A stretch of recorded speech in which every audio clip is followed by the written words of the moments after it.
Hello, my fabulous Sagittarians. Welcome to my YouTube channel. My name is Teri Hunter. I'm an intuitive astrologer, angel therapy practitioner, empowerment coach, and Reiki master. And I'm here with August's heavenly horoscopes for Sagittarius rising, moon, sun, and stelliums. So this is an exciting month, I think. There's a lot of action going on. And Sagittarius is kind of at the forefront in some ways for me, because your ruling planet Jupiter is going retrograde in Aquarius, the sign of liberation, the sign of humanitarian endeavors. It almost feels as if Jupiter is excited to be in a house that considers the collective consciousness, cultures in general, travel. And for you, Aquarius is the third house. So Jupiter's going retrograde in your house of everyday activities, in how you think, what you speak, what you write, what you teach, in the house that governs your neighborhoods, your communities, your friend circles, and young children. It rules as well. So, meaning the third house does. Aquarius by nature rules science. It rules research. Well, scientific research, maybe space. I don't want to take that away from research in the 12th house of Pisces. But this month, with your ruling planet going retrograde in Aquarius, joining Saturn that is going retrograde in Aquarius, while they're not going to converse closely together, they are having a conversation asking you, what do you believe about your everyday life? Are your philosophies, are your actions, your everyday actions expanding your life? Is it giving you the opportunity to create wealth, and not just material wealth, but harmonious wealth, wealth that comes from the inside out? It is also an opportunity potentially for travel. The third house represents travel, everyday travel, short-term trips, and Sagittarius, long journeys, exploration. So it's very exciting. And there's also this is a period with Saturn and Jupiter being retrograde in Aquarius. It's going to happen and continue until October.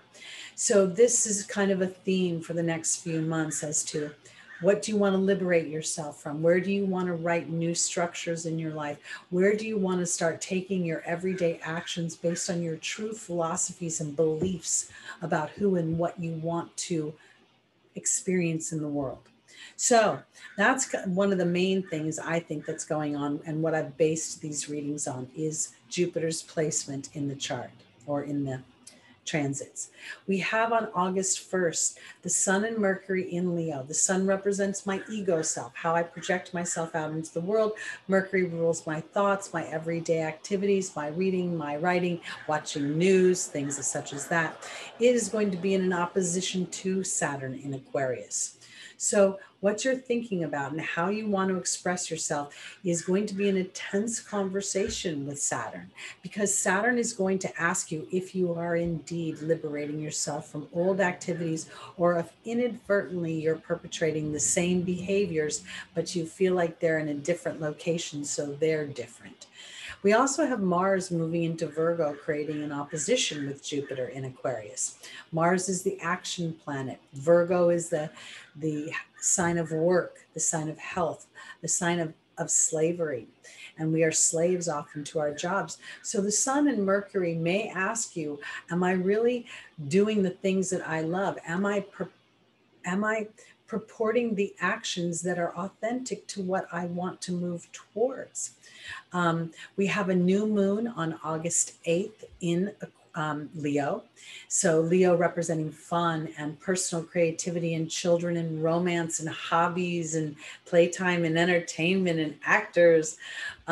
So it's a time to plant your seeds in the dark of the new moon and allow them this nurturing energy, this sort of being in the womb of the soil as you head towards the full moon in Aquarius, which will be a blue moon. But I'll get to that in a minute. We have on the day after the new moon, we have Venus in Virgo in an opposition to Neptune in Pisces at a challenging degree.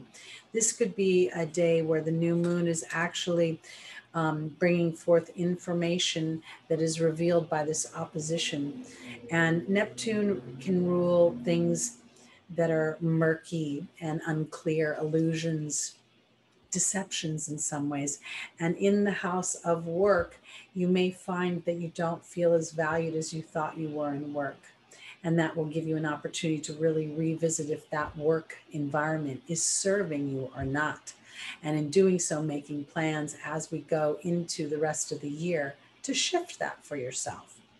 We have on the week of the 16th, Mars and Mercury will be having a very close conversation. They will be exact at 12 degrees on the 18th. And this is going to play, this dance is going to go on through till the end of the month. Mercury and Mars together could create arguments in our head, could create arguments in the work environment, could create arguments with our doctors or about how our health regime is. It could be create arguments about certain suggestions that our governments are making about what we should do to our bodies. And you may have completely different ideas about that. And it's about being diplomatic during this time. We have on the 17th, Venus moving into Libra, Venus moving into the sign that she loves most. Well, I shouldn't say she loves most because Pisces is her best friend, but she rules Libra and she rules Taurus. So she's going to feel very harmonious there and want to create partnerships working together rather than the tense conversation that Mars and Mercury are having. On the 22nd, we have the full blue moon in Aquarius. This is the second full moon in Aquarius within a 1 month time. And so this is really almost like a 1-2 punch of offering liberation, offering you an opportunity for unexpected events to really allow you to move into the direction you want to go versus staying static in a dogma that doesn't serve you. And this is really about contemplation in some ways. It's really about not looking as to how this will happen, but allowing your ruling planet, Jupiter, to take you into a place of faith, a place of trusting an unseen path, because that is where you're really going to go into foreign territory and where I believe you're going to see your most favorable results as we get towards the end of the year, when Saturn and Uranus make their final square. And I'll talk about that in another video. On the 22nd and 23rd of the month of August, we will begin Virgo season. And then on the 24th and 25th, Mercury in Virgo will make a opposition to Neptune in Pisces. And this is going to feel like communications are just squirrely and funky and weird and murky, and like you're talking, you know, with in some sort of, you're saying one thing and somebody else is saying another thing. I wouldn't make any life-changing decisions around that time. I would wait for the waters to clear. And as Mercury moves into Libra, we'll see more balance. It will be joining Venus there. And it will be much more favorable for making some choices and starting that planning for the long-term result. So let's go into the reading for Sagittarius. Again, that's rising, moon, sun, and stelliums. The first card I pulled is the great teacher, Jesus. Learn from the spiritual experiences that you're having now. And I want to offer this because we see that the dove of peace flying up into the air. And I think this is twofold. I think one is to take flight and to really try to see things from a bigger picture. And then to see, I feel like there's something about this retrograde that is bringing back dynamics that I want to revisit and decide if they're really working for me and I'm excited about this path, or whether I need to maybe adjust my plan. In the foundational position, we have the dog, unconditional love, loyalty, and sincerity, and we have Bridget. And here I'm going to loyalty. I don't know, I haven't looked at the rest of the card spread. So right now I think I want to look deeper into where I'm feeling loved, where I'm feeling loyalty. Am I displaying loyalty? And am I feeling sincerity from the people around me? This is your third house. This is your community. This is your neighborhood. These are the people that you could potentially spend time with on a regular basis. So really look to see if you're feeling that these are authentic relationships, because your opportunity and your obstacle is really to trust that God has his hand on this. And it may feel like a bit of a burden because some of these dynamics within your neighborhood may, or your work environment, may feel as if they've been in place for a long time, or that they're somehow tied to your money. Aquarius rules money because it rules our hopes and our wishes. It's a wealth house, an upachaya house. So even though it's your third house, it's about allowing a bigger picture to come in instead of getting into the smallness that the third house can represent. In the angel's advice, here we have it, the communications card and the innocence of children. God is caring for you. Jupiter is the planet that is most closely associated with the connection to the angelic realm. It rules religion. Neptune rules spirituality, and it rules kind of outside of the box thinking. So I feel like this combination of turning things over to God and the angels may feel a little troublesome, but it's really where the communication, when you look at your communication, this stuttered unsureness of whether or not you're being watched over by spirit might be creating a focus that isn't serving you as well. So it's really about looking deeper, because I think, Sagittarius, your loyalty should be to yourself right now. And what is your greatest wants and desires for yourself? In the final position, we have Astera asking you to make the choice to reach for the stars with your dreams and desires and not to compromise.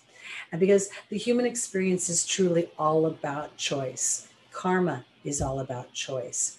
Love is all about choice. And the reason God is so benevolent and to give us many lifetimes is we don't always make the choices that are true to our heart. Sometimes we make choices that are for the whole, and the whole is 100% opposite of what I want to do.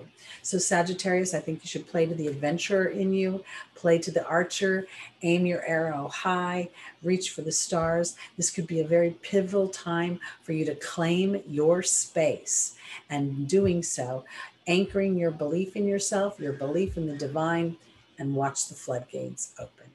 All right, that's it for me, Teri Hunter, for the month of August. We're here with your heavenly horoscopes. Please like, please subscribe, please comment, please share, and please come back for next month's installment. We'll see what I end up doing next month. I keep changing things up, so I keep it interesting for you. Thanks for watching. Peace out, everybody.